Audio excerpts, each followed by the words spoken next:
Are you going tonight? What's tonight? Almost. We're going to Almost Girls Night. No, I'll tell you why. Will's got a scrimmage. Okay. I haven't remembered what I got. I'm Ivy Whaley's mother. Yeah. Do you remember Ivy? I'm on Yes. How's she doing? She's doing good. She does miss here though. Oh, see, I want her to come back. I love it, but she needs to be away a little bit. Is she in Athens? Yeah. Okay. She's getting English major now. Is she really? She switched from media to. Okay. Well, She's good a for writer. her. She's just Yeah. a writer. I put her in. I told her talk to her in the media. Give her some technical Right. background. It was good experience for her. Yes. I tried to get her to come back last Thursday to sing for me. I know. Well, she did it. She wanted to, but she had class. I ended up with somebody, but I was getting desperate. I know. Well, she would have loved to have done this. So that was an honor to be asked. Does she like Athens? She does. Good. But it's adjustment. You know, I mean, she's living with two people that were her friends all her life, and that's an adjustment. Living with people and Yeah. all that kind of normal stuff. Absolutely. But she does like it. She's been exposed to some really unique people Good. that like her kind of stuff. Yeah. Oh, good. Yeah. Oh, good. I'm going up Saturday. I get to work in Walmart up there Saturday. So I'm going to go to dinner with her. Jackie O's is my favorite. Oh, I like Jackie O's. I like it. You're an optometrist, right? Optician. Optician. Yeah. She travels to different ones. Okay. Okay. Yeah. Yeah, so I'm excited to get up there. I could live there. I love it. What's the next place? Well, she's like,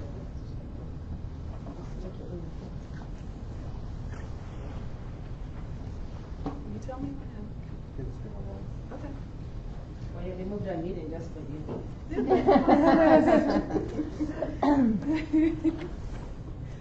I hope it's not boring. I mean, everyone thinks I have the story, and I'm just like everybody else.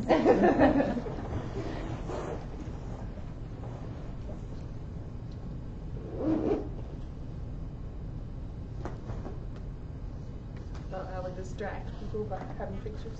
I like the pictures. I Look did at the too. pictures. They aren't looking at me.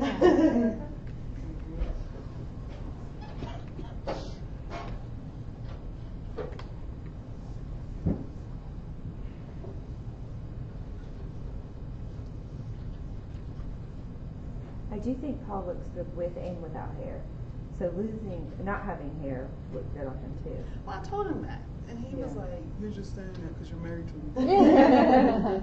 You have to." I'm like,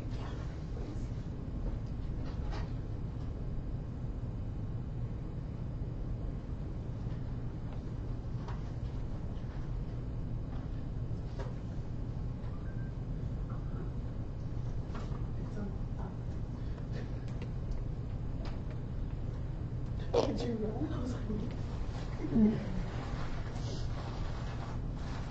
"Added pressure." I have a video for you. I keep forgetting to send it to you. I'll send it to you right now. It's not creepy or anything. Do you send him creepy ones? I feel like if you have to start with that. You sent him a creepy one before. You're like, it's not a creepy one. Well, I'll show you. It's my son made he made BB-8 with two of his play balls.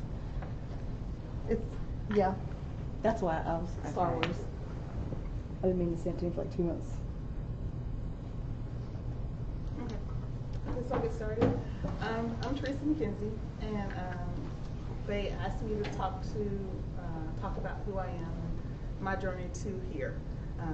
Because as you know, I'm not from Ohio or even Kentucky. I was born in a small town in North Carolina named Ramseur, and it's R-A-M-S-E-U-R. And we were named after one of the first. Our state was named after one of the first colonizers that came over. And it's a small town, very small town. Racism still is alive and well there. The town is divided. There's a black section and a white section still to this day. And that kind of shaped my earlier years. When I went to college, I started out traditional.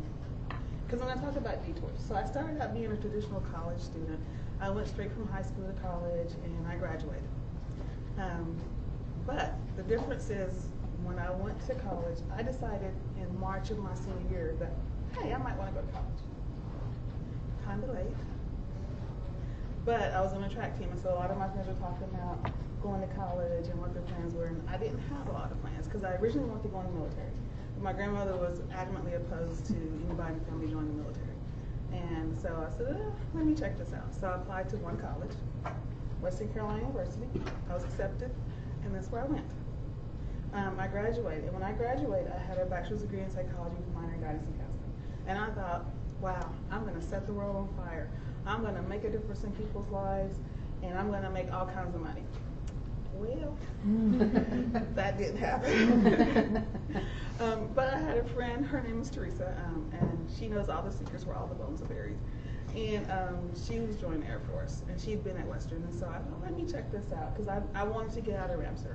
Because I knew if I didn't leave Ramsar, I was going to end up like everybody expected me to end up. And to explain what that means, my mom was 16 when she delivered me. That means she was 15 when she got pregnant. So my siblings, we don't have the same fathers, but we're still brothers and sisters. I mean, you can't change that. But the expectation was that my sister and I were going to end up like our mom.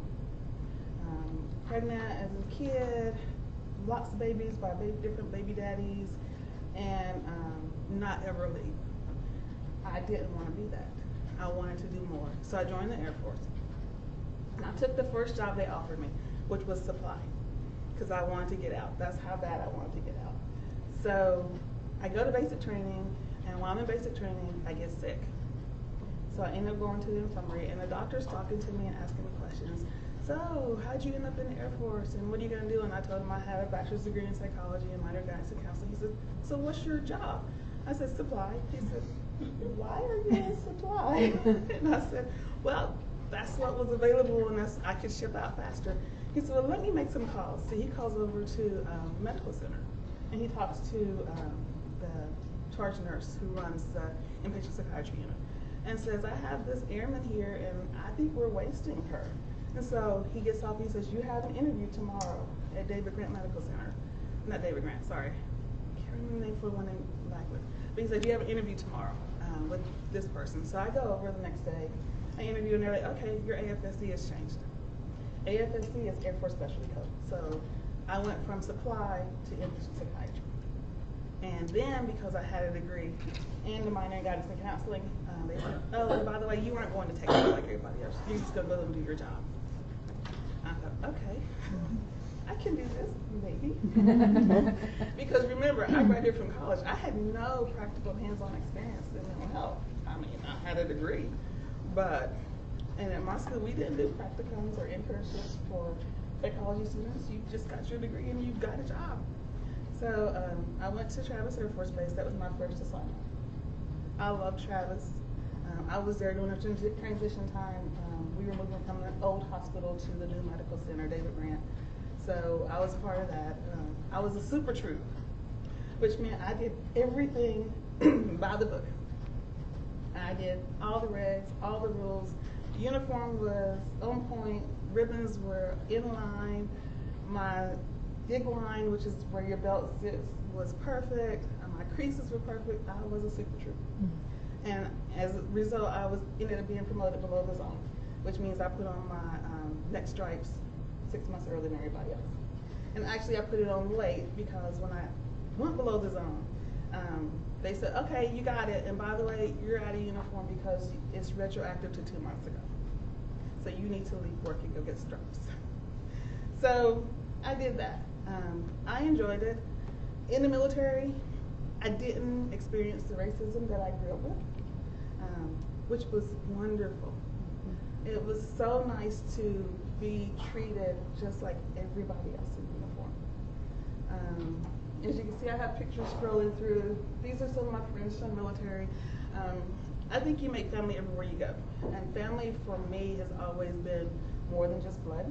So you're seeing pictures of my families at different bases and different times in my life, because family is what you make for me.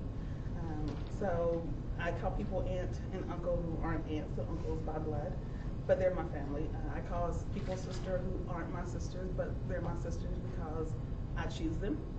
So in making my different detours, while I was at Travis, I kept saying, I'm going to go to grad school because I know I want to get my master's degree. So I did. I decided I wanted to go overseas instead. So I put in orders to go to anywhere. but mostly Germany. And I said, okay, I'll go extended long. If you let me go to Germany, I will extend my tour and stay in another year and 2 months. And they said, okay. So I got orders. And then the first Gulf War happened. And so I just knew my orders were going to be canceled. And they didn't. They let me go. The reason they let me go is because I was at Wiesbaden Medical Center. It's a regional Air Force medical center. And at Wiesbaden, we were the hub. If someone came back from the first Gulf War, they came to us. Some of the stories I heard from people, especially women, were hard to hear. Women aren't always treated the same in the military. I had a different experience as a woman because, first of all, I'm bigger than most women. I'm taller. I always have been, and I always believed that my body, my choice. But some of the women who came back and that we treated in the unit didn't have the same experiences I had. So that was really, really hard. And then some of the men came back with war stories and horror stories, things that stick with you for the rest of your life. So I still have memories, but where I was at was where I was needed. So I was in Wiesbaden. One of the things that I had to get used to because in process as we were going to war, and we had to carry our chem gear around. So your chem gear is the mask, the suit, the shoes, the gloves, and you have a bag. So you have to carry that with you everywhere. If you hear the siren, you have to drop everything, don your gear, get your mask, make sure you get a seal, and then you go back to your job until you get the all piercing. So we had to deal with that. And then in order to get into the base and then get into where I worked and where I lived, because I worked at the medical center and my housing was at the medical center. We had to go through, especially if you're in a car, had to go through a process where they had to check your car, look under your car, make sure there are no bombs that you were bringing into the base. So that was stressful. But other than that, I had a really good experience. My experience in the military, aside from hearing other people's stories that affected me, dealing with the constant threat, because we went out on the economy. So, and I'll say a lot of things that I'm used to saying, but when you go on the economy, that means that you go out into the local community and you shop or you eat out or whatever, or you live on the economy. So when we went out into the economy, if we were in a car, then we had to do our own checks before we got in the car. So we had to get down on the ground, look under the car with mirrors to make sure there was nothing that somebody put on our cars. If we were getting on the bus, we had to make sure if we got on the bus to check the surroundings, to make sure there wasn't somebody tailing the bus, watching us or watching us from a distance. So once the Gulf War was over, that kind of eased up, but not really, because we were still in Germany, we were still overseas, we were still in a foreign country. But once it eased up, then I decided to start going to grad school again. So I started going to Boston University. I applied, I did the test, I got in, I was like, yay, I'm gonna do this. So I started taking classes, and then my mom got sick. She had, when she was a child, she had rheumatic fever. And so that affected her heart. And so she had already had one aortic valve replacement surgery when I was a small kid, and I don't remember it. I just remember her being there and having to take medicine and giving her medicine. And I remember doing that, but I don't remember a whole lot else. But now I'm an adult, and she got sick, and she had to have another replacement surgery. So I had to get leave, and I went back to North Carolina, and she had her surgery at Duke Medical Center. So she had it. She was fine. I went back. She went home. And then they called and said something's wrong. And so I fly back. Well, we get in touch with the Red Cross to get me emergency leave. I fly back, and I'm home for a month while she's in ICU. So she doesn't do well. She ends up passing away. And so it's really hard. And I deal with that. But then I go back to Germany, and the thing about being overseas when you have family that something's going on is you can pretend that they can't call you because of the time difference or the cost or those kinds of things. So you can kind of in your head pretend. So that's what I did. My mom wasn't calling me because so I'm going to school at the same time, and I stopped going to school because I can't focus. So then about a month or two passes, and I'm like, okay, I can do this. So I start going to school again, and I start again, and then President Bush said, the war is over, we need to draw down the troops. And my base is one of the ones that was closing. So I got 3 classes in, and that was it. So yet another detour. So my life has been a series of detours. I'm not a straight line, anything but I thought I was doing a straight line. I was a super truth. I was doing my thing, and no, not a straight line.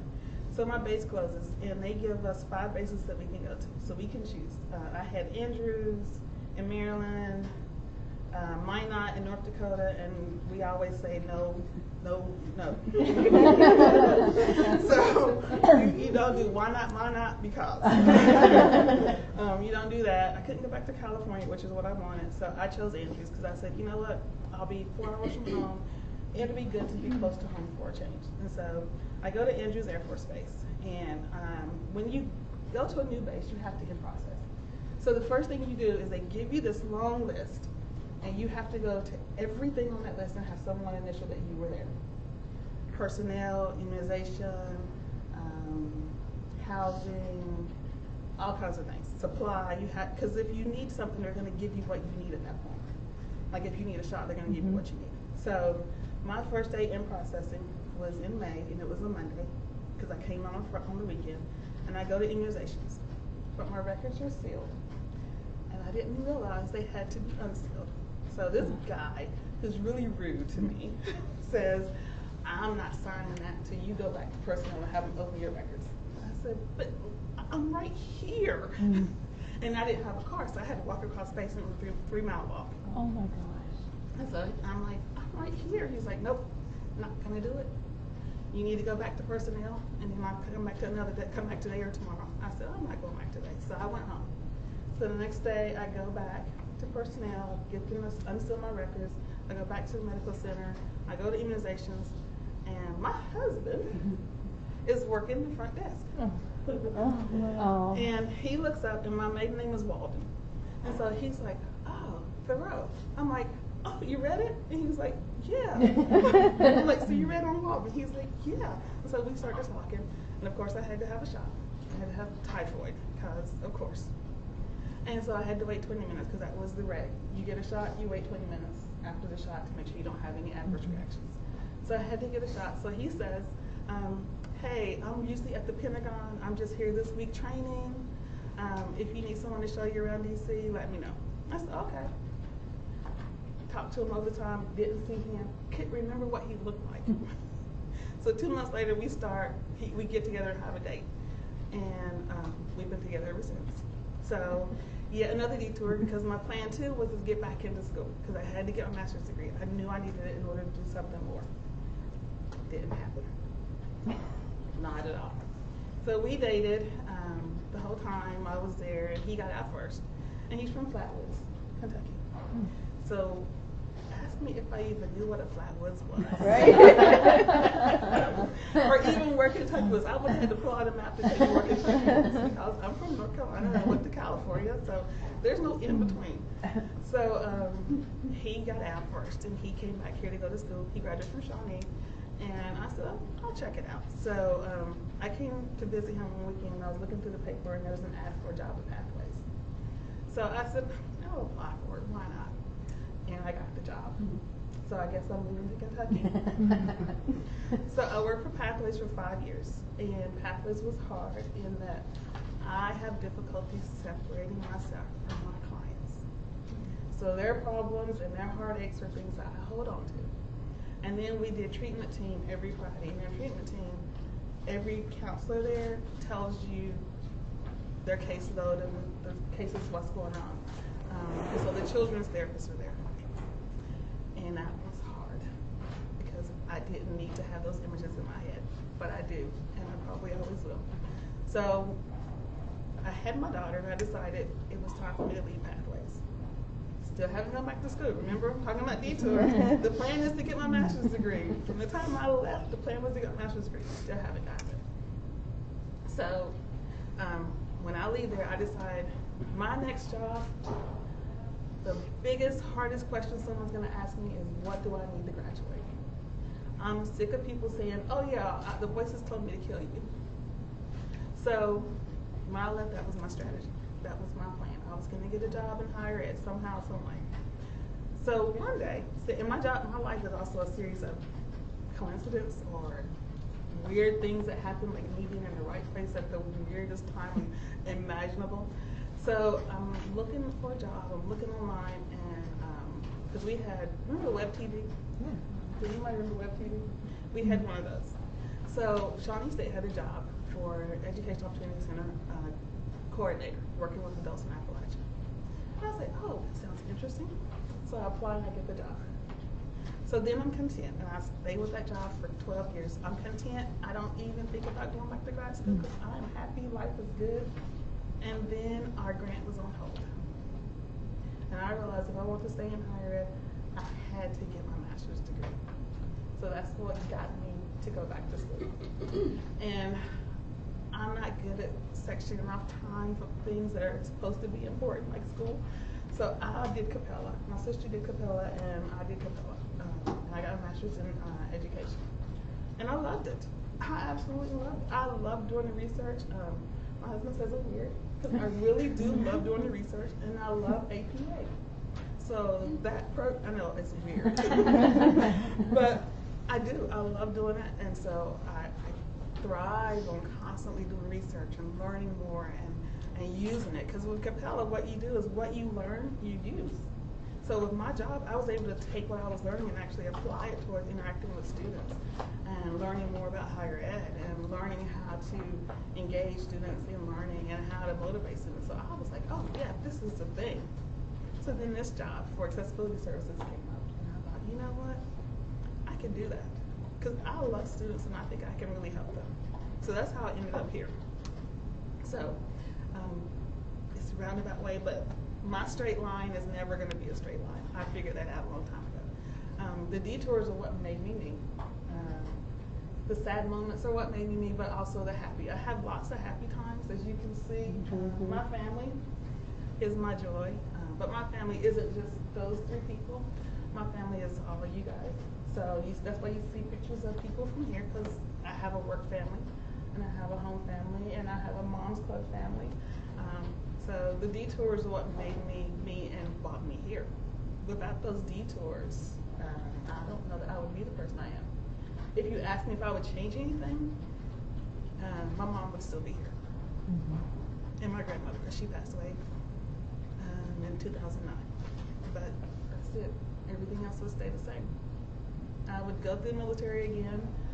I'd even get sick and have to go to infirmary and then get a new job. I would do all that all over again if I had to. But my life is pretty good. The military, well, it had its moments, taught me a lot. I went to NCO leadership school. And in leadership school, you learn how to supervise other people in the military. You learn how to be the best NCOIC, non-commissioned officer in charge that you can be. You learn how to take care of your people, your troops. And so I enjoyed it. As a result, I was awarded the John Levitt Award. Look, there's a picture. But, and it's the highest honor you can get when you graduate from leadership school. John Levitt was the lowest ranking person to ever receive the Medal of Honor. He was an airman in the Air Force, and what he did was he was on BC-17, I think. I can't remember the name of the plane, but he was a loadmaster. And it was during Vietnam, and they were putting in the shells to like bomb people. Well, the plane was hit and one got loose. He jumped on it, and then because he was injured, he crawled to the exit and just barely got it out before it exploded. So because of that, he got the Congressional Medal of Honor. And so that award is named for him, and so it has to be, the others, we all vote on who we think deserves to get that. So the class votes, the instructors vote, and then lo and behold, I got it. I was like, wow, I really am a super troop. But again, I wouldn't change anything. My life is pretty good. I have good friends and good family. And the detours, even though it took me a while to finally get that master's degree, or what made me me. And so now, because I love research and I love education, I love learning, I'm still in school. I thought I was done, but I'm not. I'm still working on my education and learning more. And now I'm working on doctorate in adult education because I want to learn how adults learn. I want to learn how they transfer their learning from one class to the other, how they take this and make themselves better. And I want to help them to be better and like themselves and understand who they are. I want to help them on their journey. I think that's it.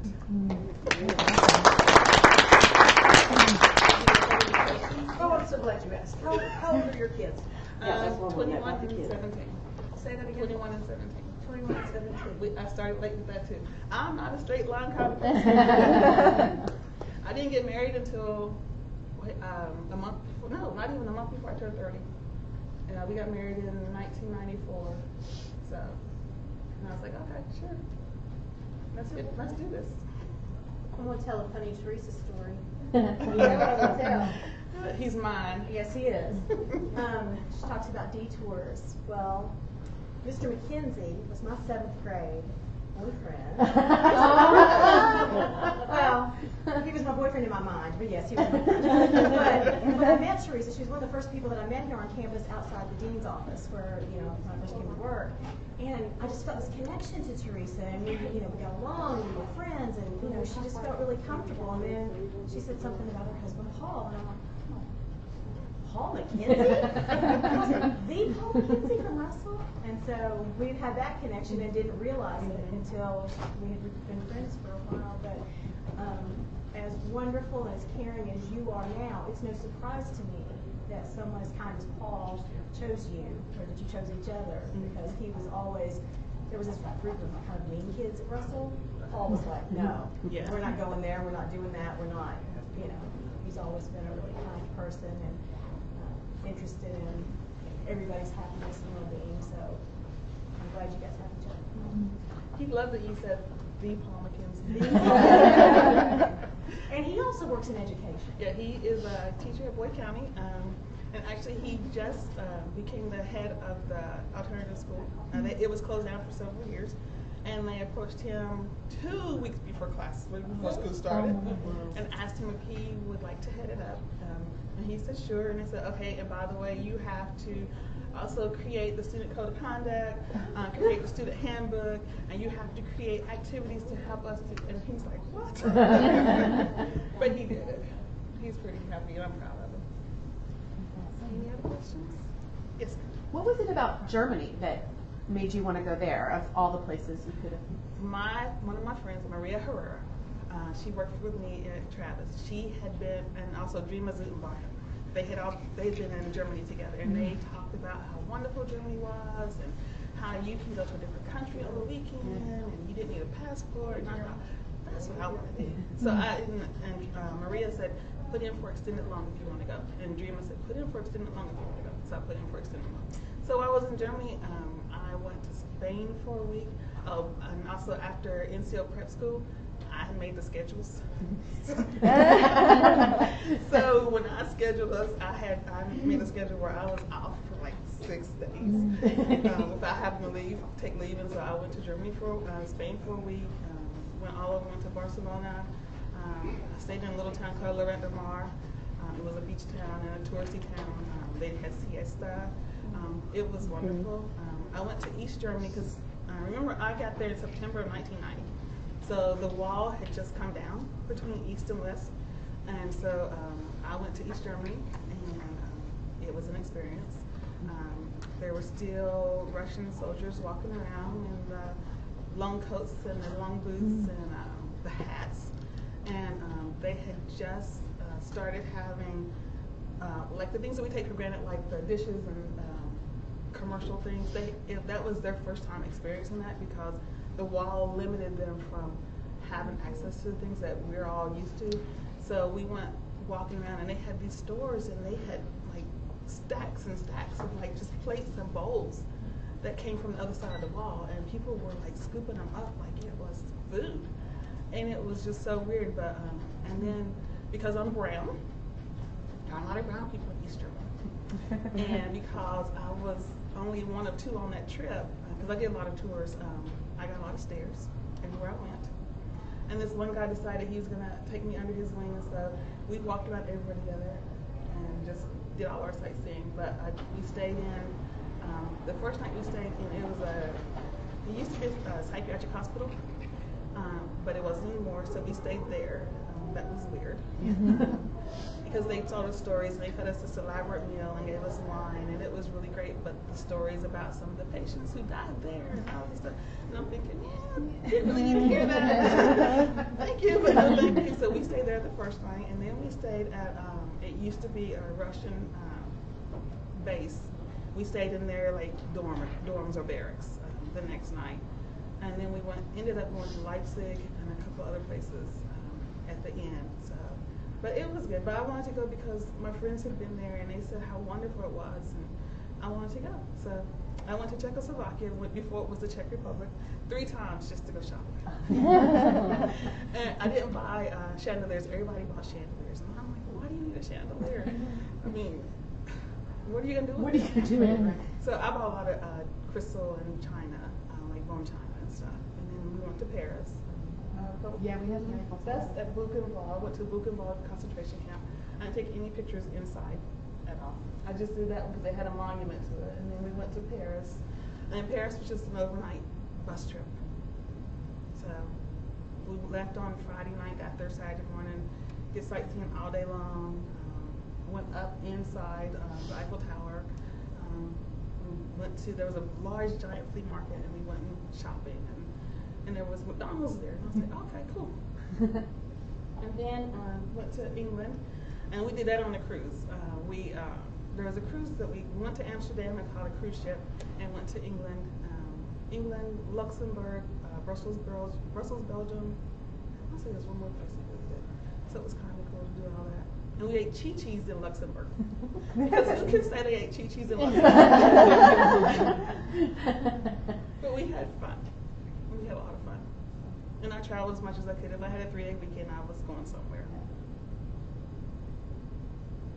Anybody else? So your siblings, some of them are military affiliated as well? Because you said your grandma was like, oh, she did not want us to. Military. I was the first one.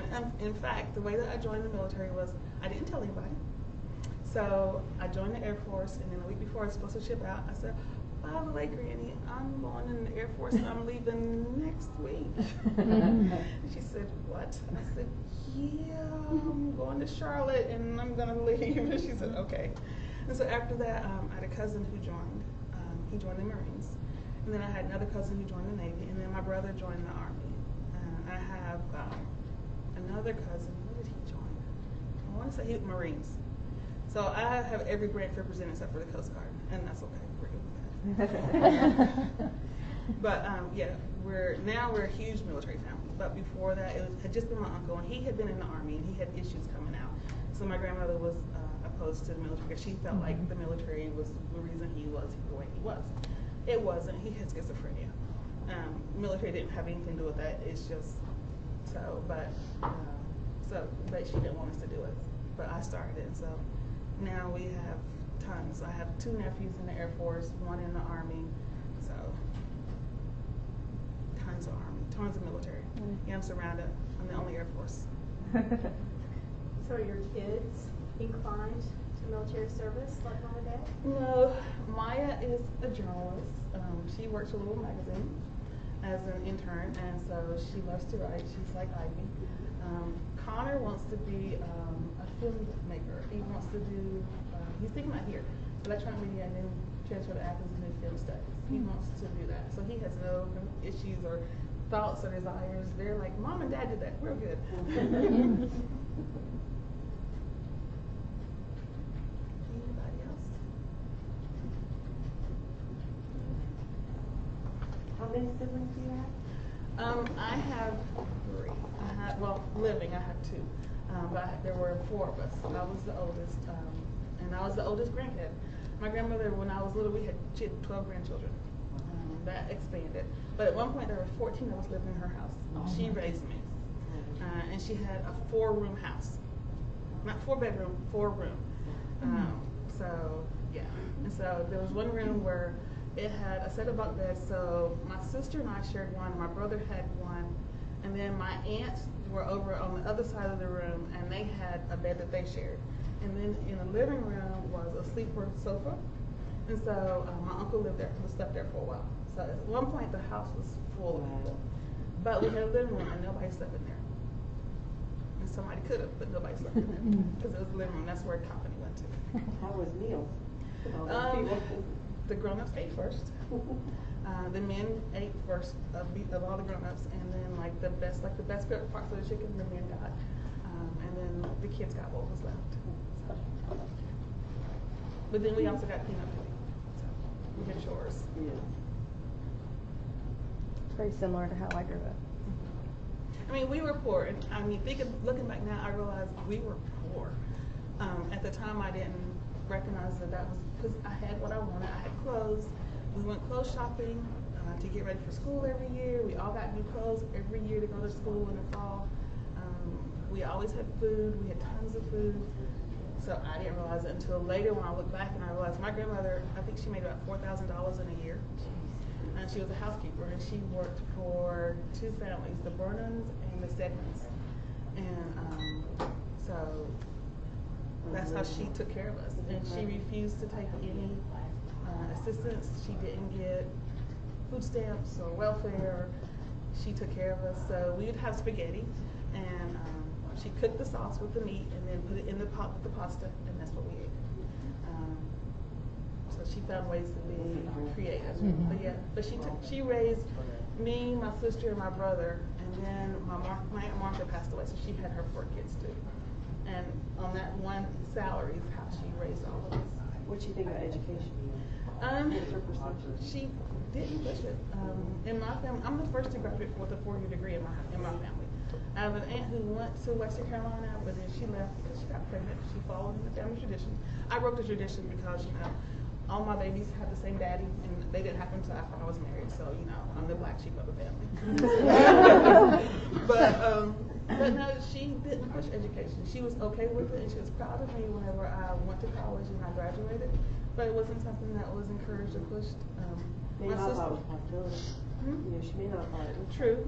And my sister followed me. She went to Western Carolina too. So a year later, she followed me, and so we both graduated from there. And now my sister, she got a job with ATF right out of college. She had a bachelor's in criminal justice, and now she has her PhD in criminal justice or criminology. I can never remember which one. And she works for Grand Canyon University. How come you weren't commissioned? I didn't want to be commissioned. Seriously? Why? It's not as much fun. Money and a It is lot more money, but it's also a longer commitment. Because when I was discharged from the Air Force, I had 4 more years. I was in active ready reserve for 4 more years after I was discharged. So the government still owned me, mind, body, and soul for 4 more years until my time was up. Officers are not limited to 4 years. Officers have at least 10 years or more, and officers can be recalled at any time, even after they go past that 10-year mark. I didn't want to have that commitment. Yeah, I was willing to give them 8 years or 4 and then half of 8, 4 more, but I wasn't willing to give them at least 15, 20 years just in case, because they could call you back at any time. And they could have called me back during that 4 years, because I had to go to Wright Pat a couple of times to research and make sure I was still here and make sure my address is still the same. So, Where were your bases? I was at Travis Air Force Base in California, which is between San Francisco and Sacramento. So I lived at Fisherman's Wharf. Oh, yeah. And then Golden Gate Park, or I went to Sacramento. And then I was in Wiesbaden, Germany, Wiesbaden, which is 20, 30 minutes from Frankfurt. So we were in Frankfurt a lot. It's where we're going. And then I was at Andrews Air Force Base in Maryland, which is right outside D.C. And is Travis your favorite, or Wiesbaden? Wiesbaden is my favorite. I love Travis though, because at Travis that was the first time having a family that wasn't my blood. And we were really close. And on the weekends, we were barbecuing at each other's houses. I was babysitting other people's kids because I didn't have any. They were feeding me. So it was the first time having that experience, that collective experience where we bonded over the fact that we were all doing the same thing. We all had the same mission. So that was my first time having that. And that's just such a special time too. I was military dependent in the Air Force, And that's why I wanted to know your basis, because I wondered if we crossed paths at all, but we didn't. I was telling Ashley and Nicole, Noelle, sorry, Mark Crawford, one of our students, he's an EM. Yeah. We were talking last week, and he was in Germany at the same time I was in Germany. He was at Hanau, and I was at Wiesbaden. And Hanau was like an hour and a half from Wiesbaden. And I was like, oh, he said, did you ever go to the club at the Army base? And I'm like, yeah, we went all the time. Because there was Wiesbaden Air Base, Army base, and then Lindsay Air Station was for Air Force. I was like, we went all the time. He said, oh, I did too. And I said, well, when were you there? He was like, 1990, 1992. And I was like, oh, I was there in 90 to 92. And I was like, do you remember that song that they used to always play at the club? And he was like, yeah. So we were probably there at the same night. Probably. I mean, there's no doubt, because he remembers and I remember. All these weird and crazy circumstances. Those detours. Those detours, I know, right? You never know. Speaking of, when I was at, we used to go to Rheinland, which is another Air Force base in Germany, all the time. They had better shopping. Because where I was at the hospital. So we had a base, but there was no major shopping there. So I used to go to Rheinland. So I'm walking out one day with my girlfriend Lisa, and this guy walks by me, and I go, Ben? And he was like, Teresa, it's my cousin. Yeah. We grew up together. I'm like, what are you doing? He said, I'm stationed at, I can't remember where. I'm like, I'm at Wiesbaden. He said, oh my goodness, my cousin. I mean, and it's like, I don't know if a second or first cousin once removed, but his father and my grandmother were siblings. And we grew up together. So it was weird. Wow. So where did you live on base, or did you get apartments off base? I lived on base. My first base at Travis, I had a roommate because I was an A1C, which is an E3, airman first class. And then when I was in Germany, NCO, I had my own room. So it's nice. Yes. Well, I'm glad to hear the military was good to you.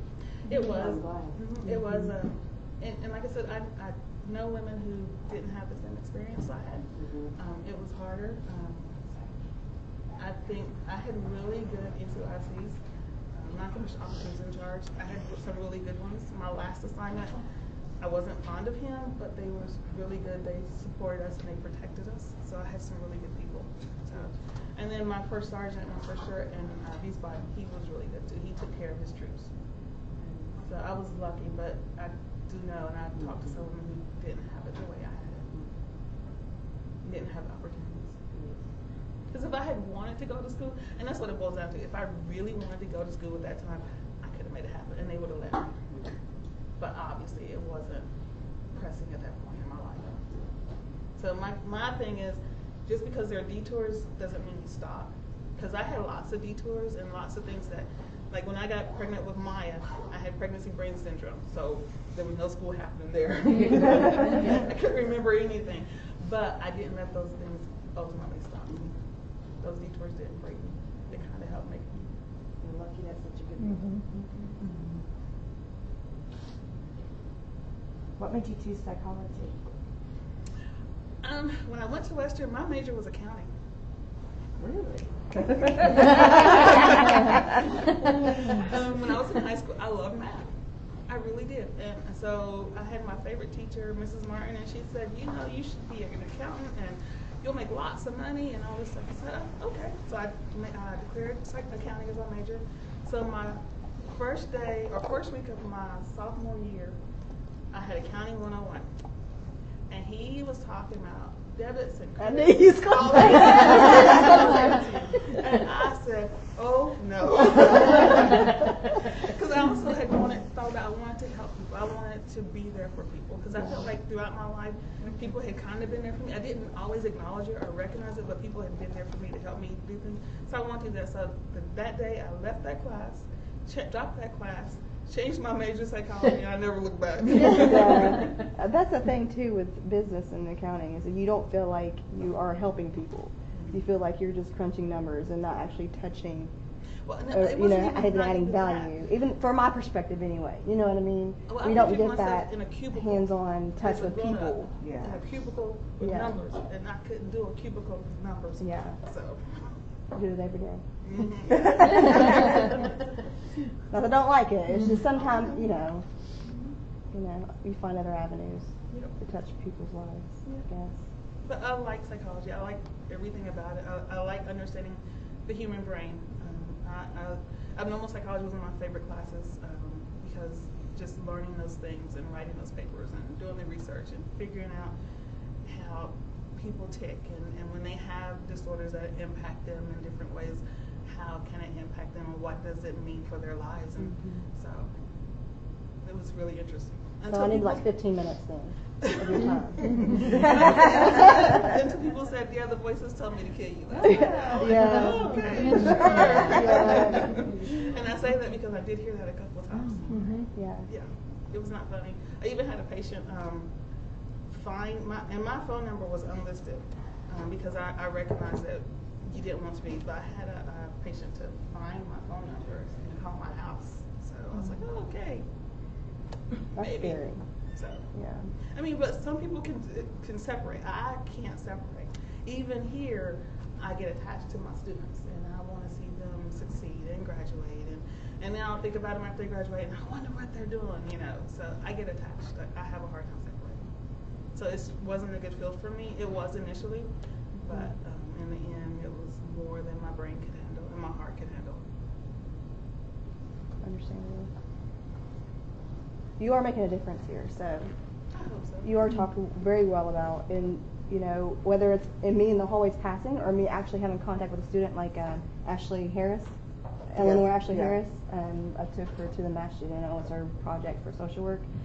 So a lot of people have a lot of good things to say about you and how you are making a difference in students' lives, adult and young adult. I mean, students. So, and mine as well. So. Thank you. You're welcome. I'm glad to have you as a friend. Thank you. Thank you for serving and making me jealous that you served. It was fun. That was my plan, was to be a commissioned officer in the Marines before I found out of sign her over. So I'm glad I can live vicariously through you. I had a wicked pair of jump boots. I can't find them now, but they were so cool. I would rock them. I'm combative. Good job, Teresa. Thank you. Yeah, good job. Yes. Thanks for sharing.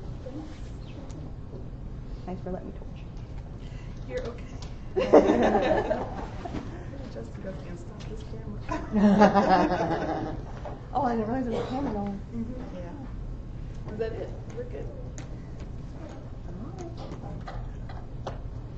Thanks for sharing your story. Yes.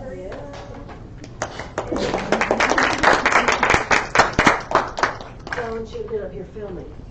I'm just glad you guys found it interesting because I think my life is pretty boring. Honestly. I mean, I don't think it's extraordinary. I think it's just normal. Because you're humble. So, but no, I just think, I mean, if you talk to other women who served, you're going to kind of get the same stories, especially if they got to do the things that I got to do. They're going to have similar stories about how they enjoyed it or whatever. Hopefully you don't get to hear the bad ones. I mean, they're out there because it's hard to be a woman in the military.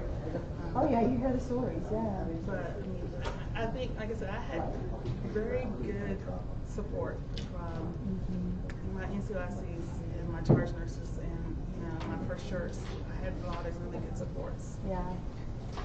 My mind goes to, I'm so little, so maybe I wasn't supposed to go down that path for a reason. Well, we had a girl in my flight in basic training who was the minimum height, I think was 4'9", maybe it was 5. I think it was 4'9" was the minimum, and she was the minimum height. Yeah, I'm 5'1". Are you? Yeah. So there's a minimum height, but I mean, I think she was the minimum height, and I think she was a little bit shorter than you. And she got going just fine. Amazing. Yep. Didn't they change the age for the military? I am. Yeah. I think Talk all the they time. raised it, didn't they, to like 35? Like with military I'm kids 34. and with So I service still have to sign over stay connected. Julia. I grew up Your in husband does that. Did you? So you know our He is way. adopted. Oh, yeah. No, It took me right there. we actually thought about it, but